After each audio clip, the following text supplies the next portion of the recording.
ख्रिस्तामध्ये माझ्या प्रिय भाविकांनो, क्रूस हे शांतीचं प्रतीक आहे. क्रूस हे समेटाचं प्रतीक आहे. ज्या क्रूसाला कधीच महत्वाचं स्थान नव्हतं, त्याच क्रूसाला प्रभू येशूच्या स्पर्शामुळे एक अतिमौल्यवान आणि महत्वाचं स्थान मिळालेलं आहे.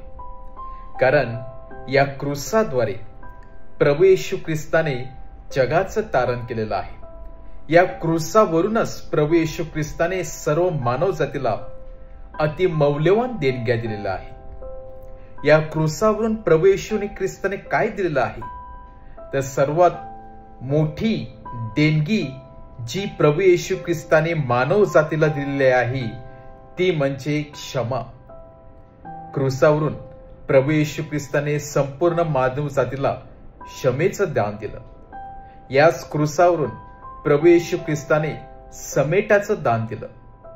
याच क्रूसावरून प्रभू येशू ख्रिस्ताने स्वतःचं जीवन दिलं. याच क्रूसावरून प्रभू येशू ख्रिस्ताने सर्वांना शांतीचा कानमंत्र दिला.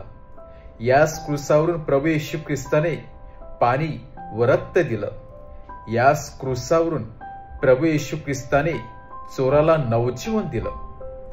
अनेक पुष्कळ गोष्टी प्रभू येशू ख्रिस्ताने या क्रूसावरून दिल्या.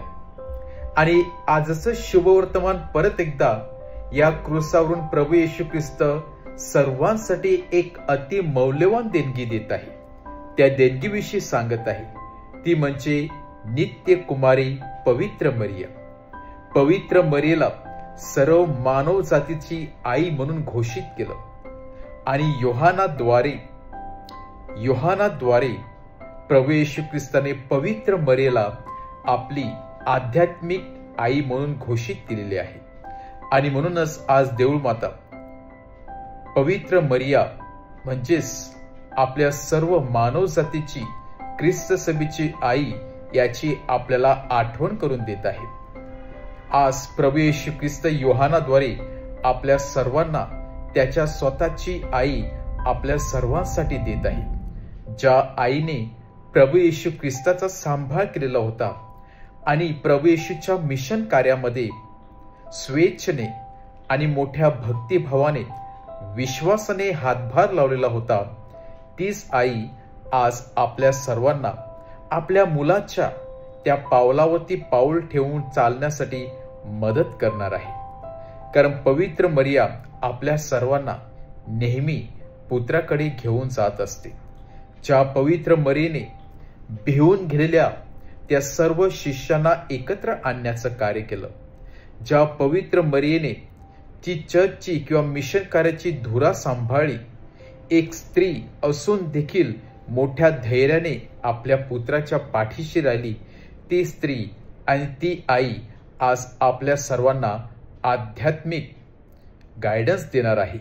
आपल्या सर्वांना या संकटातून दुःखातून जाण्यासाठी मार्गदर्शन करणार आहे. आज ती नित्य कुमारी मरियेची आपण आठवण करीत असताना तिचं विश्वासाचं जीवन, त्यागमय जीवन, आध्यात्मिक जीवन आपण वाखाणण्याचा प्रयत्न करूया.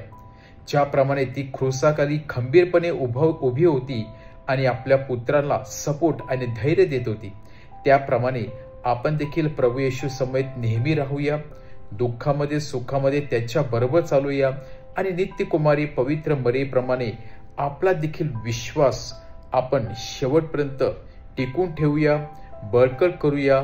व ज्याप्रमाणे पवित्र मरियेने आपल्या प्रभू येशू ख्रिस्ताची शिकवण शिष्यांना दिली, त्यांना ऐक्यामध्ये टिकून ठेवलं, त्याचप्रमाणे आपण देखील एकमेकांना ऐक्यामध्ये टिकून ठेवण्याचा प्रयत्न करूया. आमेन.